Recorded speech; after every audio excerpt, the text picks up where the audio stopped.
Votre rendez-vous avec l'actualité, mesdames, messieurs, bienvenue. Aussitôt arrivé dans la capitale congolaise ce mercredi matin, le chef de l'État s'est immédiatement remis au travail. De retour de Lubumbashi, Joseph Kabila Kabange a accordé des audiences à l'aéroport international de Njili, à la secrétaire générale adjointe des Nations Unies et au ministre burundais de la Sécurité. Les questions de violences sexuelles, de la sécurité et des élections ont été abordées avec ces personnalités. Et puis la Commission électorale nationale indépendante a clôturé la première étape de sa mission d'évaluation sécuritaire au Kasaï oriental. Un seul message du président de la CENI à la population, c'est s'enrôler car c'est un devoir civique et tout citoyen doit le savoir où qu'il soit. Pour l'instant, Corneille Nangaa et son équipe est dans le Kasaï central afin de poursuivre cette mission d'évaluation. Enfin, le ministre de l'Essu a suspendu tout le comité de gestion de l'IEC Gombe pour avoir confié la perception des frais académiques à un privé. Cette suspension, décidée par Steve Bikaï, est jugée brusque et intervient à quelques jours de la fin de l'année académique, chose qui pourrait perturber la bonne marche de l'IEC qui semblait avoir pris un nouveau départ.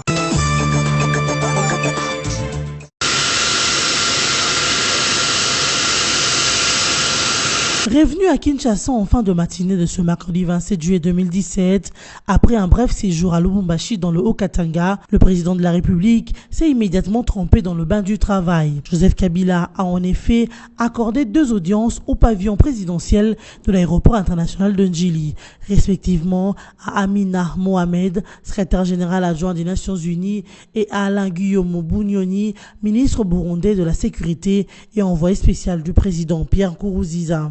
Premier à avoir été reçu, Mohamed Amina a dit s'être entretenu avec le chef de l'État sur des questions de violence sexuelle, des élections, de la sécurité et de l'agriculture.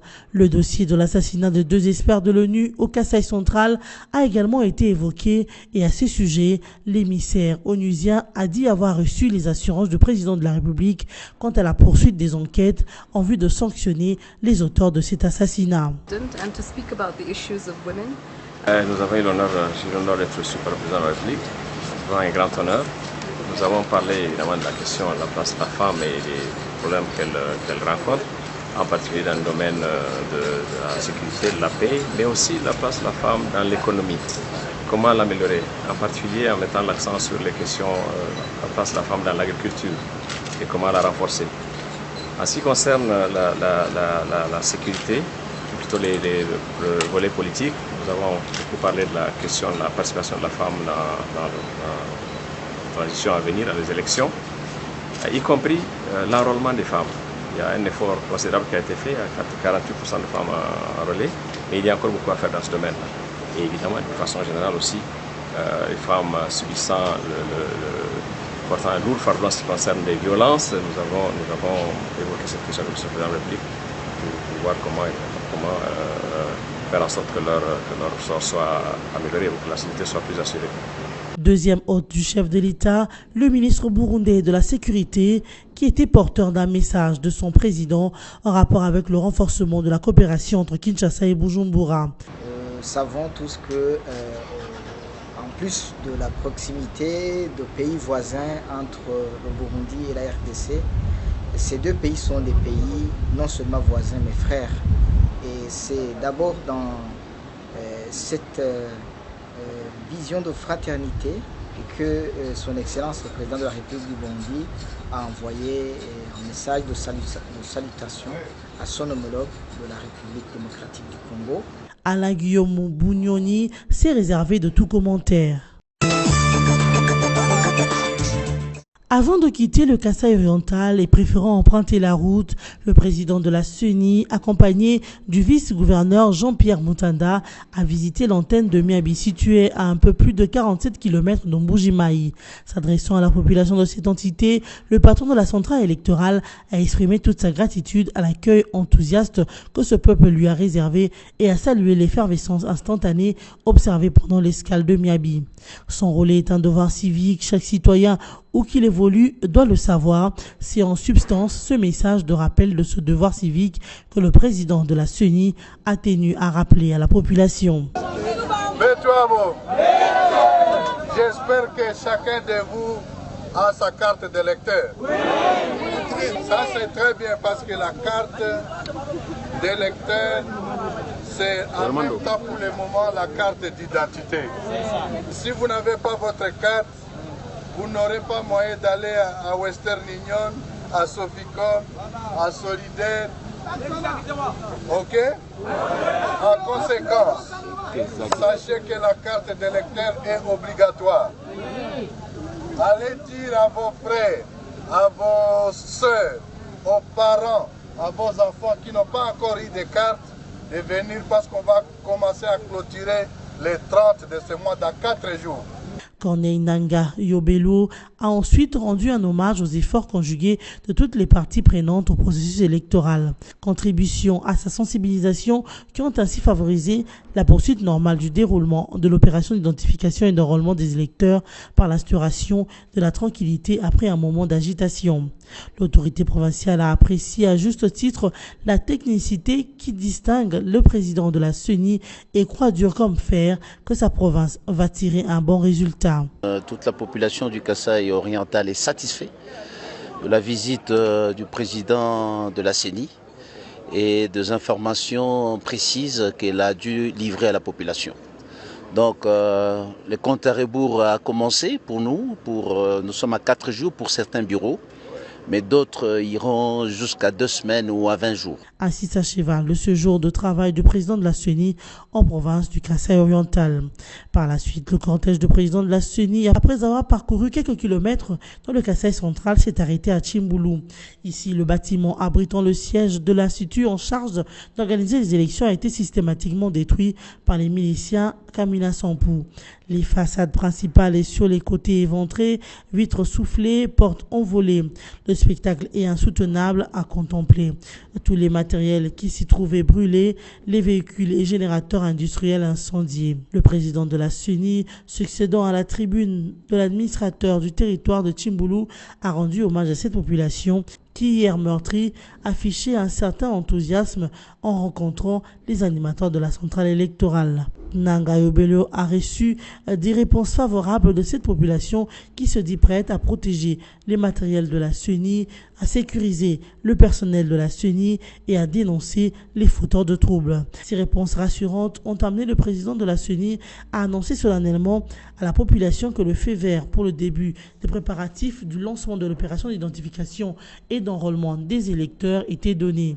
Le président de la CENI a été accompagné jusqu'aux bâtiments qui vont servir de repère au siège provisoire de l'antenne de la CENI Tchimboulou.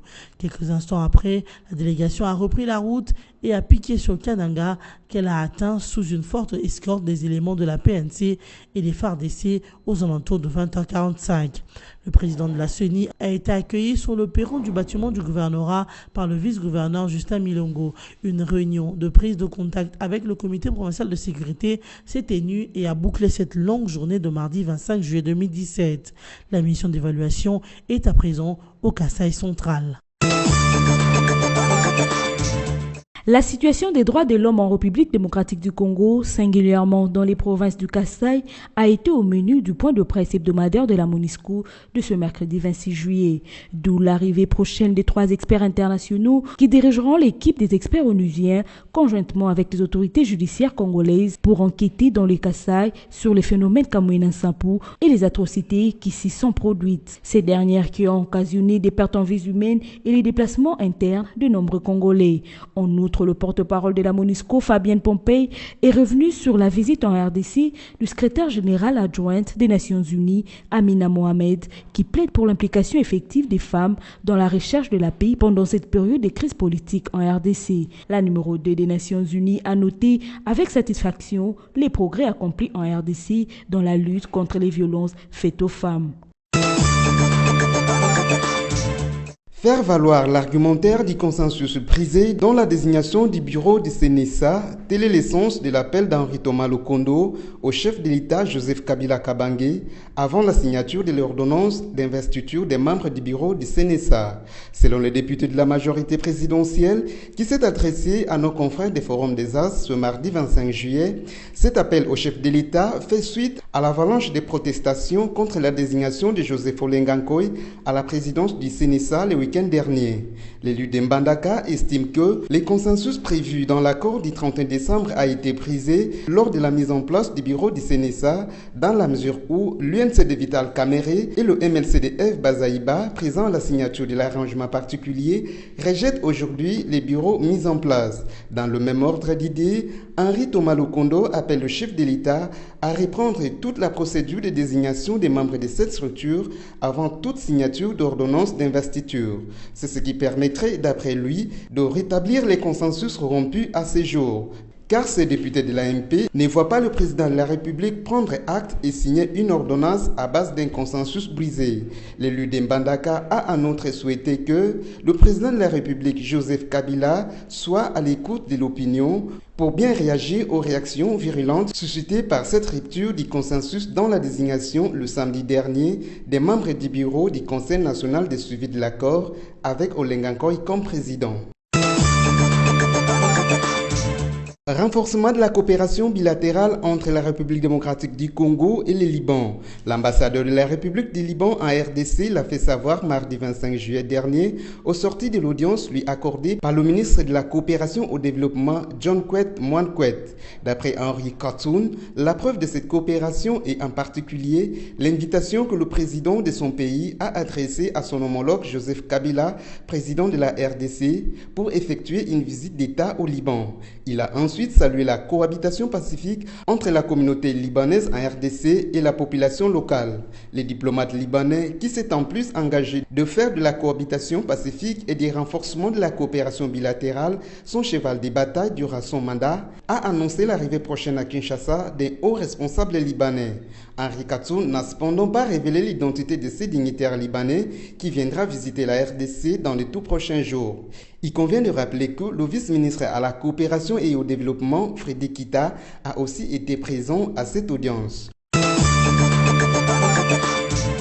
À 5 jours de la fin de l'année académique 2016-2017, le ministre de l'Enseignement supérieur et universitaire a suspendu par un arrêté ministériel tout le comité de gestion de l'Institut supérieur de commerce de Kinshasa. Steve Mbikai le reproche d'avoir confié la perception des frais académiques à un privé qui, à son tour, les dépose à la banque. Ce comité, que dirigeait le professeur Mangala Mapapa Augustin, est aussi accusé de détournement des frais de diplôme et de mauvaise utilisation des frais de construction. Alors que ces gestionnaires ne peuvent même plus accéder à leur bureau pour travailler, le ministre de l'ESU parle d'une suspension à titre conservatoire qui sera suivie d'une enquête approfondie. Il s'en suivra un débat contradictoire pour permettre aux membres du comité de gestion de l'IEC Gombe de s'exprimer. Cependant, au regard de la modernisation de l'IEC Gombe, avec l'amélioration des conditions d'études, des nouvelles valeurs lui attribuées grâce au travail de ce comité de gestion, cette suspension a surpris plus d'un. Les étudiants craignent cependant la résurgence de l'insécurité et des antivaleurs à l'IEC avec cette suspension brusque. Mais aussi, il y a lieu de noter que cet arrêté du ministre Mbikai risque de perturber les activités académiques, surtout que les étudiants attendent la délibération.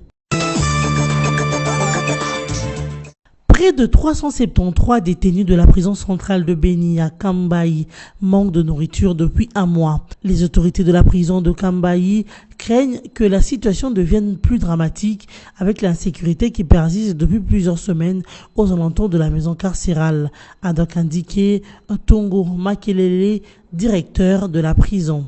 Rappelons aussi que c'est depuis le 11 mai dernier que des hommes armés avaient attaqué cette prison, occasionnant du coup l'évasion d'une centaine de détenus jugés dangereux. Depuis cette attaque, la maison carcérale ne reçoit plus de rations pour le prisonnier. Les proches des détenus hésitent d'aller dans l'établissement pour leur apporter de l'assistance.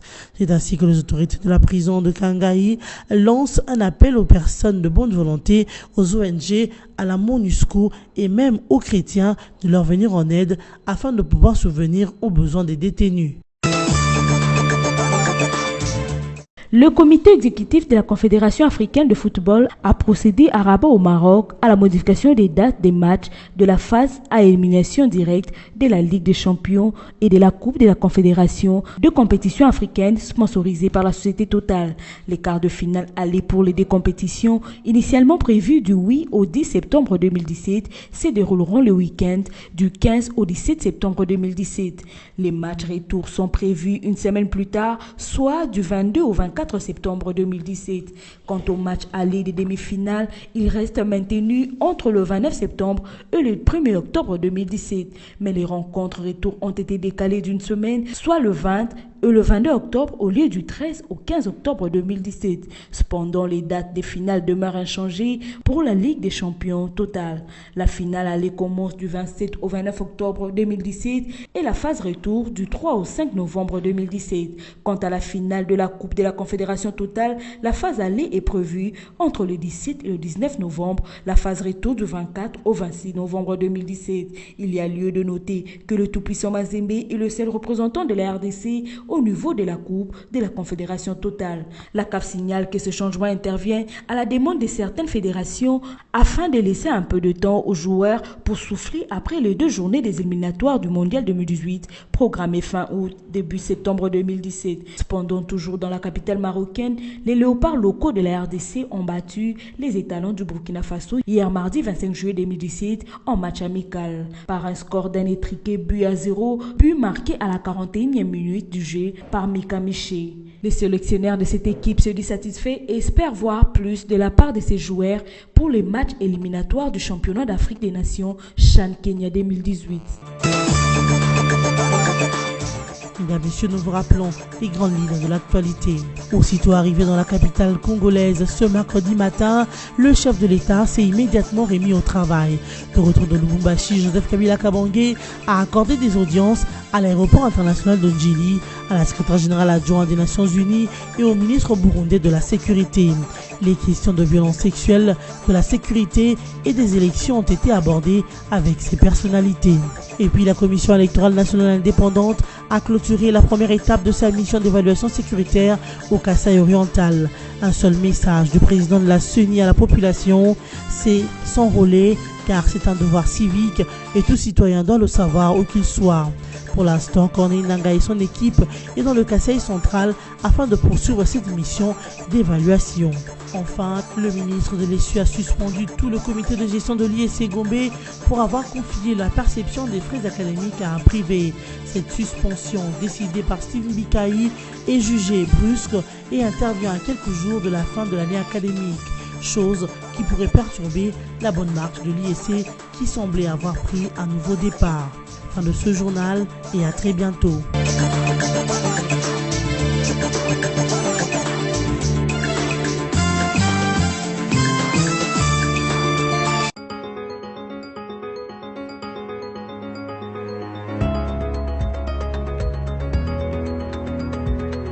Mesdames, Messieurs, bienvenue à la lecture de journaux parus en ligne ce mercredi 26 juillet, sélectionnés et résumés pour vous sur BC TV. Ouvrons cette revue de presse avec Forum des As qui titre à sa manchette « CNSA, l'appel de Henri Thomas Lokondo à Joseph Kabila ». Pour établir les consensus brisés à la suite de l'avalanche des protestations, l'élu de Mbandaka demande au chef de l'État de reprendre la procédure avant toute signature de l'ordonnance. La désignation le week-end dernier de Joseph Olenga Nkoy au poste de président du Conseil national de suivi de l'accord a fait couler beaucoup d'encre et de salive. Au regard de l'ampleur des contestations comme des protestations de la part même des opposants signataires de l'arrangement particulier, force est de constater que le nécessaire consensus a été brisé. D'où cet appel du député MP Henri Thomas Lokondo au chef de l'État en sa qualité de garant de la bonne marche de l'institution. Le journal poursuit en indiquant que l'élu de Mbandaka pense dès le départ que le consensus prévu dans l'accord de la Saint-Sylvestre a été brisé lors de la procédure de mise en place du bureau du CNSA. Lokondo Yoka note d'abord que le consensus est un accord général sans opposition formelle. Ce qui veut dire, explicite-t-il, qu'on dégage un accord sur les sujets sans que les parties prenantes fassent opposition. Poursuivons cette revue de presse avec radiocapi.net qui titre « RDC, un panel de la société civile soutient la désignation d'Olenga Nkoy au CNSA ». Le panel des experts de la société civile soutient la désignation de Joseph Olenga Nkoy au poste du président du CNSA.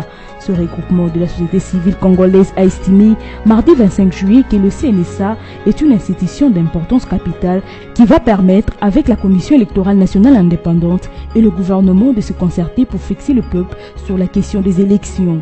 Concrètement, nous encourageons la mise en place du CNSA, nous lui donnons plus de chances qu'il puisse réussir.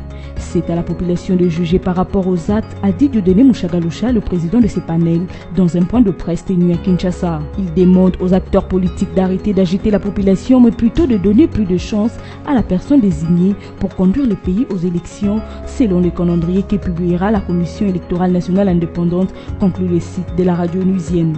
Bouclant cette revue de presse avec Congo Virtuel qui écrit à sa une exclusive, voici les infractions qui accablent les syndicats d'Okolo. Fuite en avant, il n'y a pas meilleur mot pour qualifier la démarche des syndicats d'Okolo auprès du ministre de la Justice dans les dossiers judiciaires qu'il a vu condamner lui et son frère Luzolo d'Okolo à 12 mois de prison et des peines d'amende. La réalité est que par cette démarche, syndicat se confectionne un alibi pour justifier son engagement officiel dans la politique active après des mois passés à lancer des tweets sur la vie politique nationale. CongoVirtuel.org livre ici les détails sur les dossiers judiciaires dans lesquels syndicat s'est personnellement impliqué et auxquels il devra répondre. Syndicat d'Okolo vient de faire le saut dans la politique active, définitivement l'acte de consécration n'est autre que sa correspondance adressée au vice-premier ministre et ministre en charge de la justice, lettre dont il a délibérément assuré la publicité dans les réseaux sociaux avec un commentaire sans équivoque. Le site du groupe BSC conclut en expliquant qu'en prétendant solliciter le concours du ministre pour le règlement de son dossier judiciaire, d'Okolo ne s'empêche pas de laisser traîner des pointes et des menaces lorsqu'entre autres, il utilise une citation de Montesquieu, bien connu des réactionnaires. Fin de cette revue de presse et merci de l'avoir suivi.